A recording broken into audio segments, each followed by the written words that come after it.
नमस्कार मित्रांनो, मी शुभम पवार. मित्रांनो, तुम्ही तुमचं मतदान यादीमध्ये नाव लावलं नसेल तर हा व्हिडिओ महत्त्वपूर्ण आहे.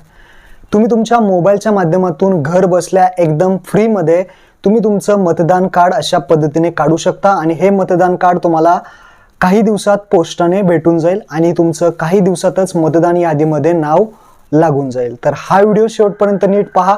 मोबाईलच्या माध्यमातून मतदान कार्ड कसं काढायचं, कसं अप्लाय करायचं, कशा पद्धतीने फॉर्म भरायचा आहे, A to Z प्रोसेस तुम्हाला सांगणार आहे. तर व्हिडिओ नक्की आपला शेवटपर्यंत पहा. चॅनलवरती पहिल्यांदा आला असाल तर चॅनलला सबस्क्राईब करून ठेवा. अशाच महत्त्वपूर्ण व्हिडिओज तुम्हाला भेटत राहतात. तर चला मित्रांनो, व्हिडिओ सुरू करूयात.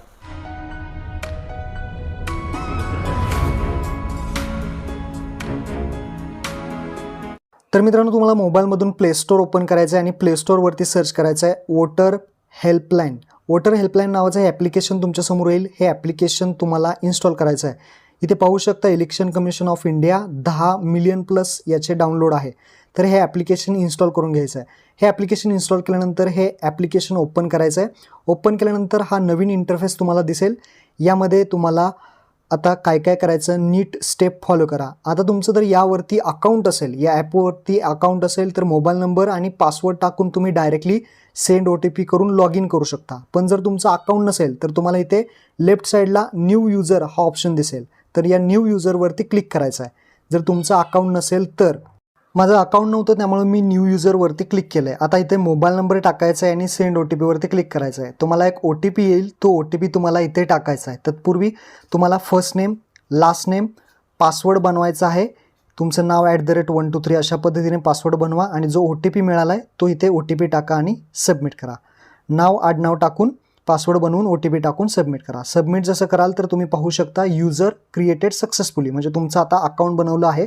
ओके करायचं आहे. आता आपल्याला पासवर्ड बनवला मोबाईल नंबर टाकून, आता आपल्याला सेंड OTPवरती क्लिक करायचं आहे. आता आपल्याला लॉग इन करायचं आहे. तर मोबाईल नंबर टाकूयात, पासवर्ड आत्ता जो बनवला तो टाकूयात, सेंड OTP करूयात. मोबाईलवरती एक OTP येईल, तो पुन्हा एक OTP आलेला इथे टाकूयात आणि लॉग इन करूया. लॉग इन सक्सेसफुली झालेलं आहे. अशा पद्धतीने तुम्हाला एक नवीन इंटरफेस दिसेल. इथे केसरी कलरमध्ये जो पहिला बॉक्स आहे वोटर रजिस्टर, वोटर रजिस्ट्रेशन, याच बॉक्सवरती तुम्हाला क्लिक करायचं आहे. क्लिक केल्यानंतर तुम्हाला आता जो इथे पहिलाच फॉर्म आहे, फॉर्म 6 न्यू वोटर रजिस्टर, तुमचं 18 वर्ष पूर्ण असेल किंवा तुम्ही आता 18 वर्ष पूर्ण होणार असेल, 18 वर्ष रनिंग असेल तरीसुद्धा तुम्ही फॉर्म नंबर 6 न्यू वोटर रजिस्टरवरती क्लिक करायचं आहे. न्यू वोटर रजिस्टरवरती क्लिक केल्यानंतर अशा पद्धतीने तुम्हाला इथे दाखवेल माय नेम इज वोटर मित्र वगैरे. त्यानंतर तुम्हाला थोडं खाली यायचं आहे आणि लेट स्टार्टचं बटन दिसेल, त्या लेट स्टार्ट बटनावरती क्लिक करायचं आहे. लेट स्टार्ट बटनावरती क्लिक केल्यानंतर are you applying for first time, voter ID first time apply करताय तर yes I am applying for the फर्स्ट टाईमवरती क्लिक करून खाली नेक्स्ट बटन दिसेल, त्या नेक्स्ट बटनावरती क्लिक करायचं आहे. नेक्स्ट बटनावरती क्लिक केल्यानंतर तुम्हाला पुढे अशा पद्धतीने जे काही स्टेप्स आहेत त्या स्टेप्स तुम्हाला फॉलो करायच्या आहेत. 1 2 3 4 5 स्टेप आहे. पहिली स्टेप आहे आता स्टेट सिलेक्ट करायचं आहे. तर आपण महाराष्ट्र स्टेटमधून आहोत तर आपल्याला महाराष्ट्र स्टेट सिलेक्ट करायचा आहे. त्यानंतर तुमचा जो काही जिल्हा असेल तो जिल्हा तुम्हाला इथे सिलेक्ट करायचा आहे. तुम्हाला विचारलं जाईल खाली असेंब्ली कन्सल्टन्सी, म्हणजेच तुमचा जो काही मतदारसंघ आहे तो मतदारसंघ तुम्ही मोठ्या माणसाला विचारू शकता आणि तो मतदारसंघ इथे निवडायचा आहे. त्यानंतर डेट ऑफ बर्थ विचारली जाईल, जन्मतारीख टाकायचे, आधार कार्डवरती जसे असेल तसेच इथे सिलेक्ट करायचे. आता तुम्हाला डॉक्युमेंट द्यायचं आहे, डेट ऑफ बर्थ आहे त्याचा प्रूफ द्यायचा आहे.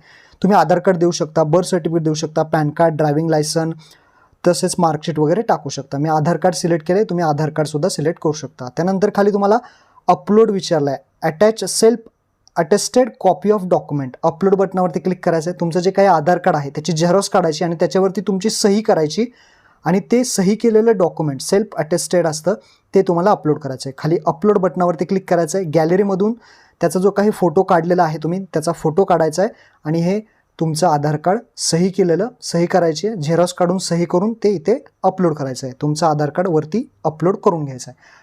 ओके बटनावरती क्लिक केल्यानंतर आता आपलं आधार कार्ड इथे अपलोड झालेलं आहे. तुम्ही प्रिव्ह्यू बटनावरती क्लिक करून तुमचं आधार कार्ड अपलोड झालेलं आहे का नाही तुम्ही चेक करू शकता. आता नेक्स्ट करायचं आहे. नेक्स्ट केल्यानंतर आपली दुसरी स्टेप येते, ज्यामध्ये सर्वात पहिल्यांदा तुम्हाला अपलोड पिक्चर म्हणजे पासपोर्ट साईज जो फोटो आहे तो अपलोड करायचा आहे.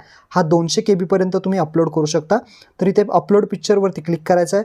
गॅलरीमधून तुमचा जो काही पासपोर्ट साईज फोटो आहे तो इथे तुम्ही अपलोड करून घ्यायचा आहे. इथे तुम्हाला क्रॉप करायचा असेल तर क्रॉप करू शकता. वरती राईट साईडला बरोबरचं चिन्ह आहे त्यावरती क्लिक करायचं आहे. तुमचा फोटो अपलोड झालेला आहे. 200 KB पर्यंत अपलोड केल्यानंतर खाली जेंडर विचारलं आहे, तुम्ही मेल आहात का फिमेल आहात ते विचारलं जाईल, ते इथे सिलेक्ट करायचं आहे. त्यानंतर तुमचं नेम टाकायचं आहे, तुमचं नाव टाकायचं आहे. नाव कसं टाकायचं आहे लक्षात ठेवा. नेममध्ये नाव स्पेस वडिलांचं नाव, त्यानंतर मराठीमध्ये इन रिजनल म्हणजे मराठीमध्ये सुद्धा नाव स्पेस वडिलांचं नाव, अशा पद्धतीने तुम्ही नाव टाकायचं आहे. नाव स्पेस वडिलांचं नाव. त्यानंतर खाली सरनेम विचारलं आहे, सरनेम म्हणजे तुमचं आडनाव. त्यानंतर खाली इन रिजनल म्हणजे मराठीमध्ये सरनेम ॲटोमॅटिकली इथे येईल, ते फक्त चेक करून तुम्ही घेऊ शकता. नाव आडनाव टाकल्यानंतर आधार डिटेल्स, आधार नंबर इथे टाकायचा लक्षात ठेवा. आधार नंबर टाकल्यानंतर खाली जो काही रेड रंगामध्ये आय एम नॉट लिहिलं तिथे क्लिक करायचं नाही, फक्त इथे तुम्हाला आधार डिटेल्समध्ये आधार नंबर टाकायचं, खाली या ऑप्शनला क्लिक करायचं नाही. हे झालं क्लिअर. आता खाली मोबाईल नंबर विचारेल, तुमचा जो काही मोबाईल नंबर असेल तो इथे फक्त मोबाईल नंबर टाकायचा आहे, बाकी काही टाकायची गरज नाही. ईमेल ID असेल तर टाका, बाकी काही टाकायची गरज नाही. मोबाईल नंबर टाकल्यानंतर डायरेक्ट खाली या. खाली विचारलं आहे डिझॅबिलिटी, अपंग असाल, जर तुम्ही अपंग असाल तर ती कशामध्ये अपंग आहे ते द्यायचं आहे, नाहीतर कशातही क्लिक करायची गरज नाही. अपंग असेल तर किती टक्के अपंग ते देऊ शकता, नाहीतर कशातही क्लिक करायचं नाही, डायरेक्टली नेक्स्ट करायचा. नेक्स्ट केल्यानंतर तुम्हाला आता तिसरी स्टेप येते रिलेशन टाईप. आता तुमच्या मतदान कार्डवरती कुणाचं नाव लावायचं आहे, रिलेशनमध्ये फादरचं लावायचं आहे, मदरचं लावायचं आहे का पतीचं लावायचं आहे का पत्नीचं लावायचं आहे, ते तुम्ही इथे सिलेक्ट करू शकता. तर इथे तुम्हाला जे हवं आहे ते सिलेक्ट करू शकता. मी इथे फादर मदर कोणतंही सिलेक्ट करा. त्यानंतर नेम ऑफ रिलेटिव्ह, तुम्ही जे काही वरती सिलेक्ट केलं आहे, फादर सिलेक्ट केलं असेल तर नेम ऑफ रिलेटिव्हमध्ये वडिलांचं इथे नाव पूर्ण टाकायचं आहे. पहिल्यांदा नाव टाकायचं, खाली रिजनमध्ये आपल्या मराठीमध्ये इथे नाव येईल, ते नाव बरोबर आहे का चेक करा. त्यानंतर एडिट करा. त्यानंतर लास्ट नेम म्हणजे आडनाव टाकायचं आहे आणि त्यानंतर आडनाव मराठीमध्ये आणि त्यानंतर नेक्स्ट करायचं आहे. नेक्स्ट केल्यानंतर आता तुमचा जो काही ॲड्रेस आहे तो पूर्णपणे टाकायचा आहे. फुल ॲड्रेस, जिथे तुम्ही राहता, तुमचा ॲड्रेस प्रूफ जो तुमच्याकडे आहे, आधार कार्ड असेल, बँकेचं पासबुक असेल, ज्याच्यामध्ये तुमचा पूर्ण ॲड्रेस आहे तो इथे टाकायचा आहे. हाऊस असेल, बिल्डिंग असेल, जे काही अपार्टमेंट असेल ते तुम्हाला द्यायचं आहे, मराठीमध्ये सुद्धा आणि इथे इंग्लिशमध्ये. त्यानंतर गावाचं नाव टाकायचं आहे, गावाचं नाव मराठीमध्ये सुद्धा टाकायचं आहे. त्यानंतर पोस्ट ऑफिस तुमचं जे असेल तो पोस्ट ऑफिस इथे टाका, मराठीमध्ये सुद्धा टाका. त्यानंतर पिनकोड विचारला जाईल, तुमचा जो काही गावाचा शहराचा जो काही पिनकोड असेल जिथे तुम्ही राहताय तो पिनकोड टाका. तुमचा तहसील कुठला आहे, तालुका कुठला आहे किंवा मंडळ कुठला आहे ते तुम्ही इथे टाईप करा. त्यानंतर आपल्या रिजनल लँग्वेजमध्ये जे काही असेल मराठीमध्ये इथे तालुका चेक करा. त्यानंतर सिलेक्ट ॲड्रेस प्रूफ, आता तुम्हाला ॲड्रेस प्रूफ द्यायचा आहे. ॲड्रेस प्रूफमध्ये तुम्ही काय काय water connection, electricity bill, gas connection, Aadhaar card, passbook, Indian passport, 7/12, त्यानंतर रेंट ॲग्रीमेंट असेल, अशा पद्धतीचे ऑप्शन आहेत तुम्हाला. तर ॲड्रेस प्रूफमध्ये यापैकी एक कोणतंही तुम्ही सिलेक्ट करा. तर मी इथे आधार कार्ड सिलेक्ट करतो. आधार कार्ड सिलेक्ट केल्यानंतर तुम्ही पाहू शकता आता अपलोड बटनावरती क्लिक करा आणि तुमचं जे काही आधार कार्ड आहे त्याचं सेल्फ अरेस्टेड म्हणजेच त्या आधार कार्डची झेरॉक्स काढा, त्याच्यावरती सही करा आणि ते अपलोड करा. तुमचं काम झालेलं आहे. आता तुम्हाला खाली यायचं आहे आणि इथे विचारलं आहे पहा details of my family member already include in the electoral. आता ह्याचा ऑप्शन काय आहे, याचं म्हणणं काय आहे, तर तुमच्या घरातील फादर असेल, मदर असेल, आई वडील असेल किंवा पती पत्नी असेल, त्यांचं कुणाचं मतदान कार्ड आहे का. जर त्यांचं मतदान कार्ड असेल तर इथे तुम्हाला सिलेक्ट करायचं आहे कुणाचं मतदान कार्ड आहे, घरातलं आईचं असेल, वडिलाचं असेल, ते इथे ऑप्शन सिलेक्ट करा आणि त्यानंतर खाली वडिलांचं आईचं नाव जे तुम्ही वरती सिलेक्ट केलं त्यांचं नाव टाका आणि खाली इपिक नंबर टाका. एंटर वोटर ID नंबर, म्हणजे इपिक नंबर म्हणजे वोटर ID नंबर तुम्हाला टाकायचा आहे घरातल्या कोणत्याही एखाद्या व्यक्तीचा. हे का टाकायचं, तर तुम्हाला काही दिवसातच हे मतदान कार्ड निघून जाईल आणि यादीमध्ये नाव येईल. हे टाकून नेक्स्ट करायचं आहे. नेक्स्ट केल्यानंतर आता शेवटची स्टेप येते, त्यामध्ये तुम्हाला विचारलं आहे की जिथे तुमचा जन्म झाला तो जिल्हा निवडा. जिथे तुमचा जन्म झाला तो इथे तुम्हाला जिल्हा निवडा. त्यानंतर जिथे तुमचा जन्म झाला त्या ठिकाणचं जे काही गाव असेल, शहर असेल, सिटी असेल, ते गावाचं नाव टाका आणि त्यानंतर I am ordinary a resident at the mention address. जो तुम्ही काही ॲड्रेस टाकलेला आहे, जो ॲड्रेस मेन्शन केला आहे त्या ॲड्रेसवरती तुम्ही कधीपासून राहत आहात ते तुम्हाला टाकायचं आहे.